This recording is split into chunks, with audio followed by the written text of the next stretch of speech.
What if the most valuable bite of an Italian dish wasn't the meat, but what was secretly hidden inside the bone? Welcome to today's Explainer. We are diving into a dish that chefs around the world consider to have one of the single most luxurious bites in all of Italian cuisine. Tender braised veal, a deeply rich aromatic sauce, and a bright, zesty garnish. We're talking about osso buco. Now, while it might not have the global PR of pizza or your standard pasta dishes, this is an absolute masterclass in flavor that you can easily recreate right in your own kitchen.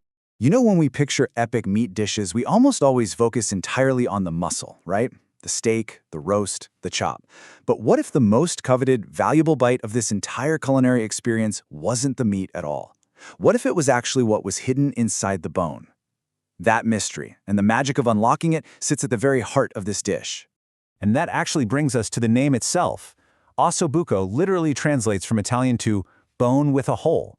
Osso meaning bone and buco meaning hole. But here's the thing, it is definitely not an empty hole.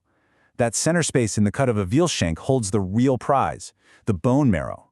When you cook it low and slow, that marrow transforms into this insanely rich, buttery delicacy.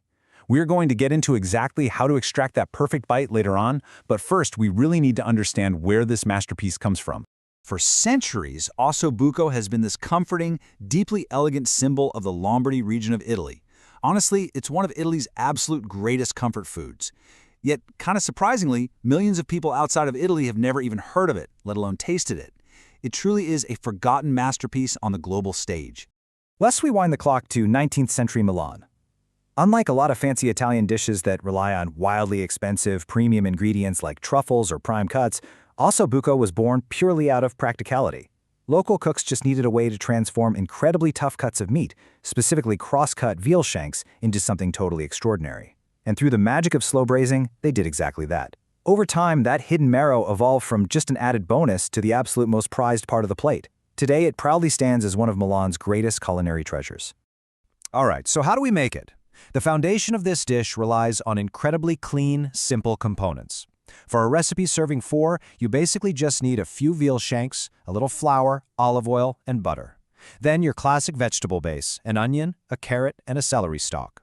To build that braising liquid, you'll use a splash of dry white wine, some beef or veal stock, and crushed tomatoes. And finally, to cut right through that richness, a bright gremolata made of lemon zest, fresh parsley, and minced garlic.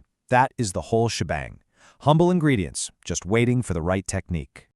The process kicks off by building our flavor foundation. After you pat the shanks dry and lightly coat them in flour, which, by the way, is going to naturally thicken our sauce later, it is absolutely crucial to sear them in hot oil and butter. Seriously, do not rush this. Deep golden brown color literally equals deep flavor. Once those shanks have a beautiful crust, set them aside and use those exact same pan juices to cook down your diced veggies. This creates that classic Italian flavor base, the sofrito. To capture all of that flavor, you pour in the white wine, deglazing the pan, and scraping up every single beautiful, savory brown bit from the bottom.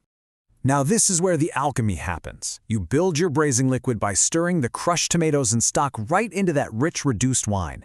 Nestle the veal shanks back in, making sure the liquid comes just about 3/4 of the way up the meat. You never want them completely submerged. As the pot goes into a low, slow braise over the next 2 to 2.5 hours, the magic truly begins. The tough collagen in the meat slowly breaks down into gelatin, the veal gets incredibly fork tender, and that center marrow softens into pure, unadulterated luxury. Patience is literally everything here. While that beautiful meat finishes its slow bath, you throw together a quick gremolata. Just mix the lemon zest, parsley, and garlic. It takes maybe 2 minutes, but it's an essential, vibrant counterpunch to the heavy richness of the veal. You will know the braise is perfect when a fork just slides right through effortlessly, and the meat is practically falling away from the bone. To serve it up, place a shank on the plate, spoon that glossy sauce all over it, and hit it with a generous sprinkle of the gremolata. Oh, and for the truly authentic Milanese experience, serve it right next to a vibrant saffron-infused risotto alla Milanese. Okay, a few absolute pro tips to guarantee success with this dish. First, if your veal shanks look like they're falling apart before they even hit the pan, just tie them with kitchen twine around the equator to maintain their shape. As we covered, brown the meat thoroughly, and always respect the low and slow heat. Even if it seems like a mere garnish, do not skip the gremolata. That acidity is vital to balance the dish out. And lastly, the absolute most important tip. Use a small spoon to scoop out and enjoy that prized marrow. Whatever you do, do not leave it on the plate.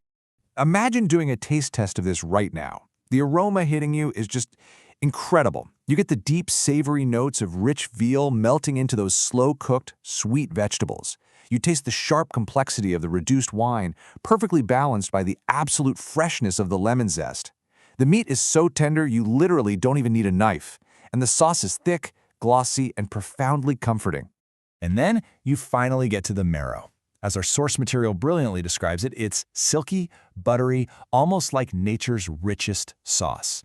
That one singular bite of the marrow, maybe spread on a little crusty bread or mixed directly into your risotto, completely explains why Osso Buco has remained a generational classic. It is a texture and a richness that simply cannot be replicated by any other ingredient.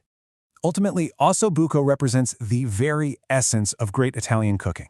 It starts with simple, humble ingredients. It relies on traditional, completely practical techniques like searing and braising rather than flashy shortcuts. And above all, it proves that patience is always rewarded with unforgettable flavor. This isn't just a recipe, it's really a philosophy on how to approach food. Which brings me to my final question for you today. Are you ready to keep cooking, keep tasting the world, and try your hand at Milan's forgotten masterpiece? I highly encourage you to gather those humble ingredients and bring the magic of Osso Buco into your own kitchen. You now have the blueprint. Thank you so much for joining me for this explainer, and until next time, keep learning and keep exploring.